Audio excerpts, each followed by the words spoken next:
نهائيات كأس إفريقيا لكرة القدم سيدات المغرب 2024.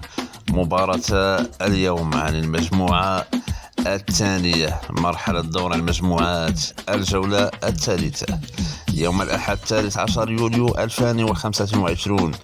تونس تلاقي بوتسوانا على الساعة 8 مساء بتوقيت المغرب، 10 مساء بتوقيت مكة المكرمة بملعب العربي الزاوري بمدينة الدار البيضاء. نيجيريا تلاقي الجزائر على الساعة 8 مساء بتوقيت المغرب، 10 مساء بتوقيت مكة المكرمة بملعب الأبجيغو بمدينة الدار البيضاء.